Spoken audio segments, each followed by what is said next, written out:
Okay, welcome. We are still tackling Learning Target 4 in Unit 6. This is Learning Target 4, and we are talking about today function composition. Basically, does the order in which we do something impact the outcome? Do you want to put your shoes on, your socks on after your shoes? No. Do you want to dry your laundry before you wash it? Do you want to learn algebra before you take calculus? Absolutely. Order does matter, and that's what we're going to figure out today.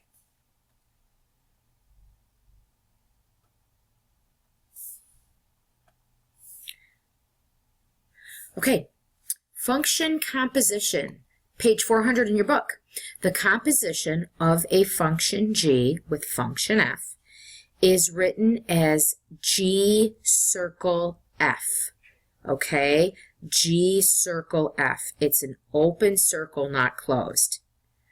And g circle f as defined is defined as this. Inside g, put f. And that is how I'm going to phrase this as often as I can. Inside G, put F. Okay, inside G, put F. The domain for G circle F is made up of X values in the domain of F, for which f of x is in the domain of G. What does this really mean? We need to figure out the domain 2 times, okay? That's really what this means, is we've got to figure out the domain 2 times. So we're going to scroll down to this, and we're going to talk about this example before we even get into composition. What is the domain of G circle f of x? Well, what is the domain of f of x? I can put any number into f of x and get a value out, right? I can put a domain in, or I can put a value in there and get anything out. Negative numbers work, positive numbers work, and 0 works. I can put in all real numbers. If I go look at g of x is one of those shark problems. Hey, be aware. I can only have values for x that are greater than or equal to 0 here. So now I have to take a look at both of these in the context of G circle F. So let's take a look at what G circle F means. G circle F means inside G, put F. Ooh, I'm using the wrong colors. Let me go erase here, guys. Inside G, put inside G, put f of x. So I'm going to take x squared and put it inside g of x. So inside G, I'm going to put x squared. Well, what does this mean here?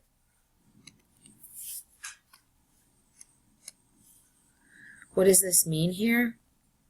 Inside G, I'm really calculating g of x squared. So inside the square root, I'm putting in x squared. Okay, what is the square root of x squared? The square root of x squared is x, so that is G circle f of x. It happens to just equal x. And which of these matters? The composition is still going to be all real numbers. All real numbers. Why? Even though the square root function says, hey, you better have positive numbers, G circle f, when I compose it, I end up with x. And when is this x value defined? For negatives, positives, and 0. All right, let's practice a little more with that. Here are two functions. I've got f of x. I've got f of x, and f of x is x minus 5. And then I've got g of x, and g of x is equal to x squared. So the first thing I want to think about is what is my domain of x minus 5? What can I put in for my x values here?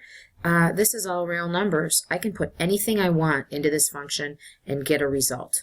What about for g of x? Can I put in a positive? Can I put a negative? Can I put a 0? I can put everything in here. He's also all real numbers. So I think this should work out. All right, this says g circle f of negative 3. Here's another way to write this. This is going to say g is on the outside, and inside him, I want to keep my colors the same. Sorry, guys.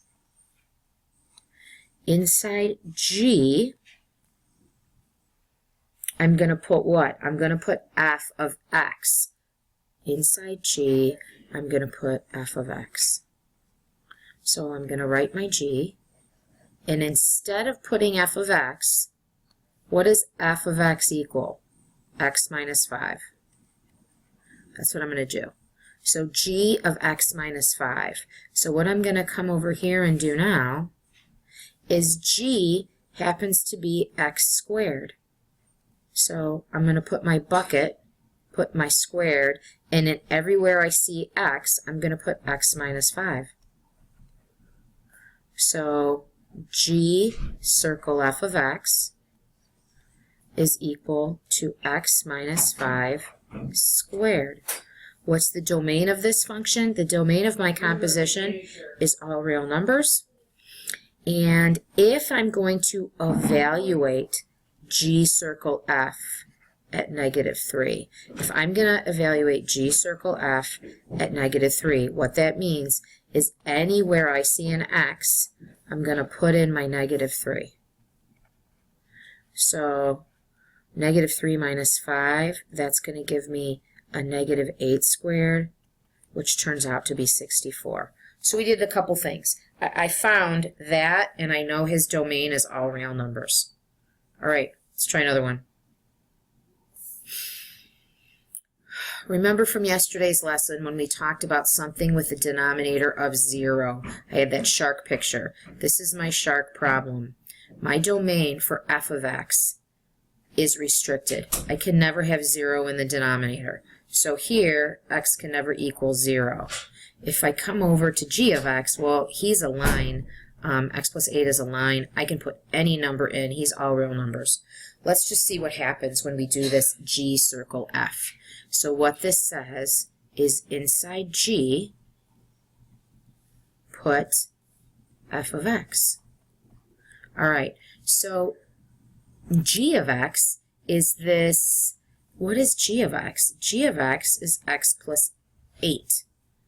But instead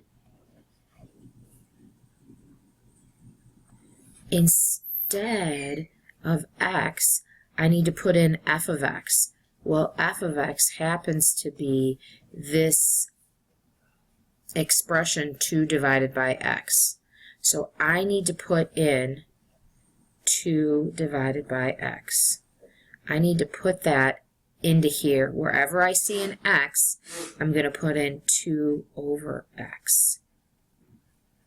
So this is g circle f of x. Now, what do I need to do? This wants me to evaluate it at 2. So g circle f of 2 means anywhere I see an x, I put in a 2. So 2 over 2. I get 1 plus 8, so that equals 9.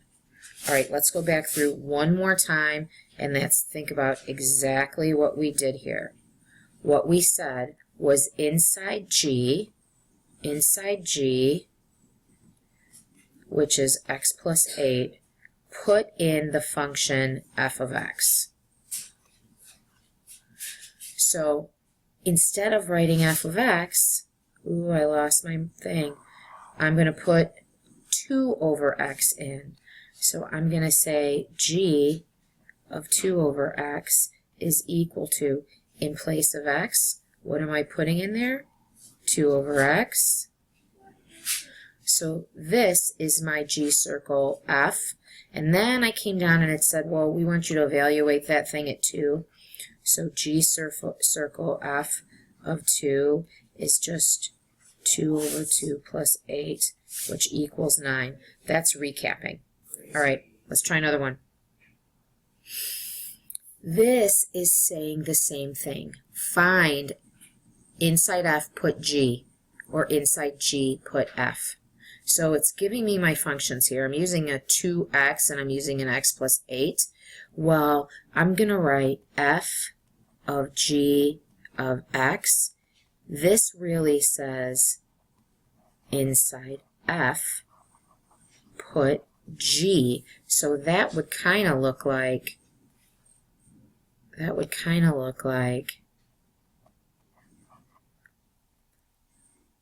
inside f, put g. So that's going to be f circle g of x. So f of x is 2x.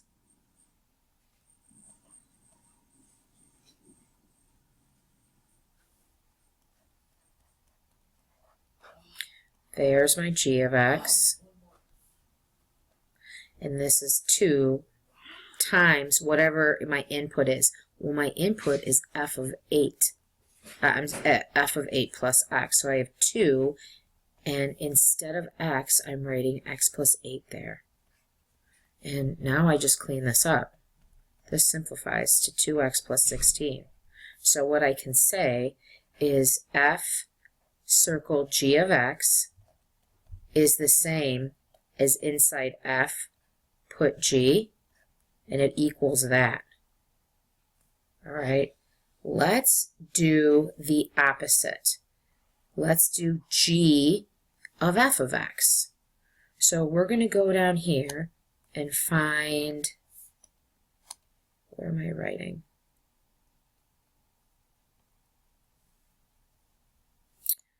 I need my cursor.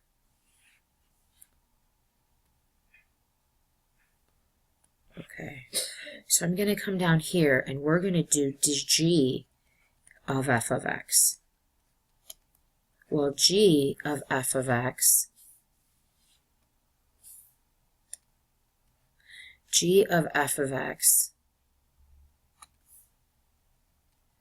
says inside g, put f.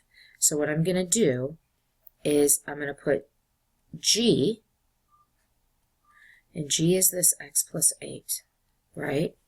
But what does f of x equal? F of x equals 2x. So I'm going to get 2x plus 8. So what we have here is g circle f of x. Another way to write it is g f of x, that equals 2x plus 8. Do you notice that these two functions are not the same? They are not commutative. This one's 2x plus 16, this one's 2x plus 8. They are not commutative. All right, finding values.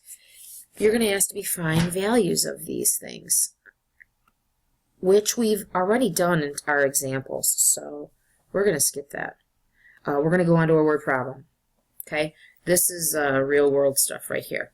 So for application, let's say you've got a coupon that's good for $5 off the price of any large pizza. You also get 10% off any pizza if you show your ID. So we've got two different promotions going on, $5 off and 10%. How much more would you pay for a large pizza if the cashier applies the coupon first?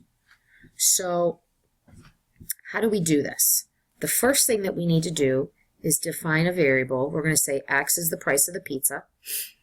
And the next thing we're going to do is we're going to create two different functions that represent our discounts. D of x, I'm going to call using my discount.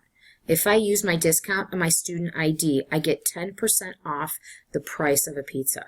Well, if my pizza is X and I get 10% off, that's minus 0.01x times the price of it.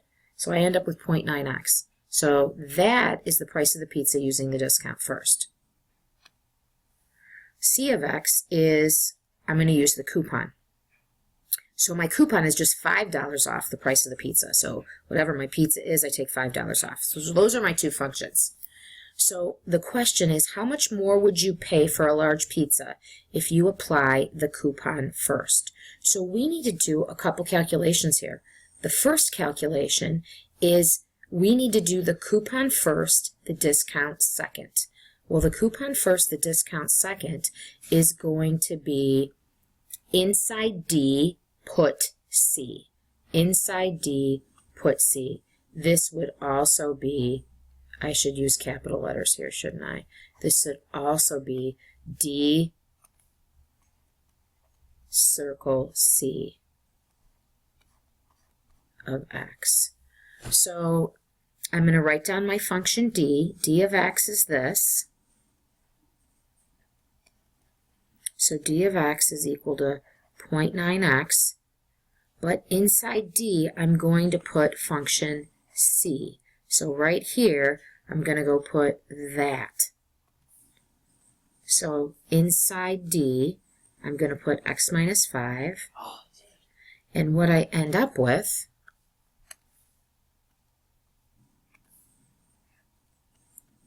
is anywhere I see an x, I'm going to put x minus 5. So let's do this multiplication. If I distribute D of C of X is equal to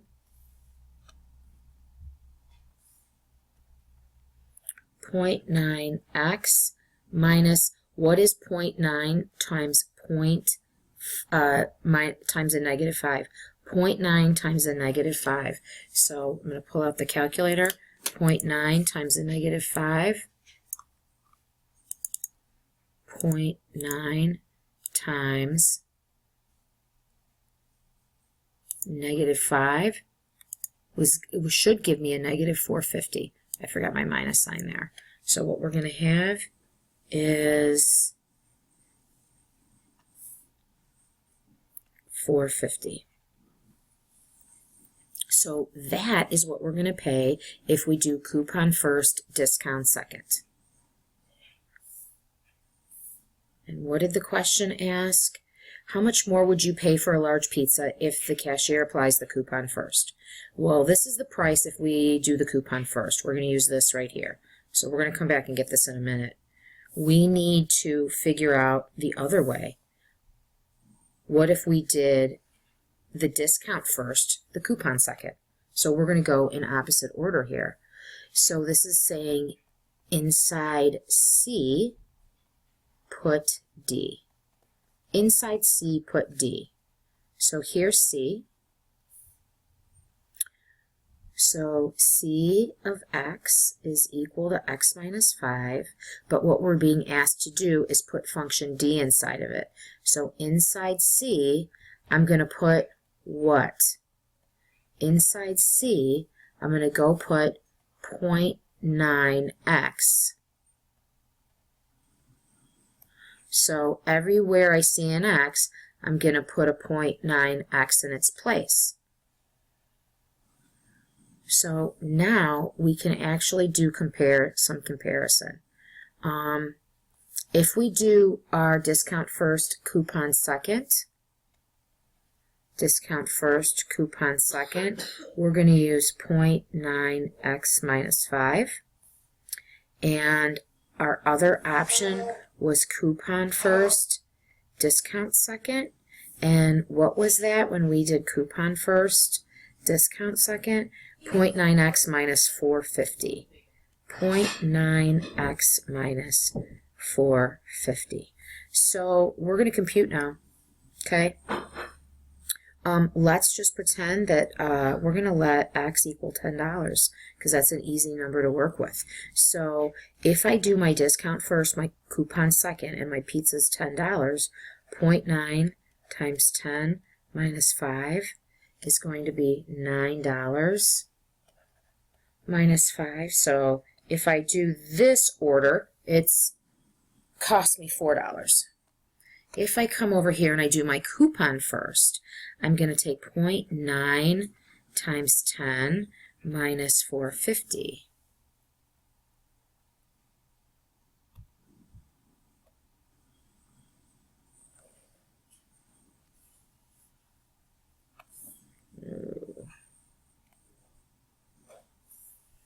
So I'm going to get 0.9 times 10 minus 450.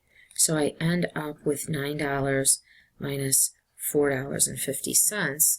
Well, what is 9 minus 450? 9 minus 4, oh, this is $4.50. So the question is, where am I going to get the cheaper pizza? The cheaper pizza comes from doing the discount first, the coupon second. But the question asks, how much more would you pay if you do the coupon first? If we do the coupon first, we pay $4.50. If we pay, so we're going to pay 50 cents more in this example. That's what we're going to pay.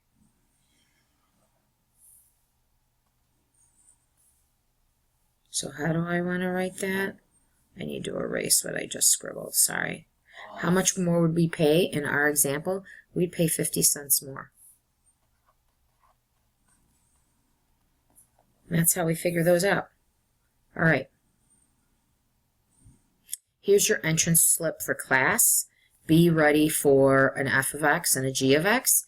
Please compose both f circle g and g circle f and be ready to go. Thanks.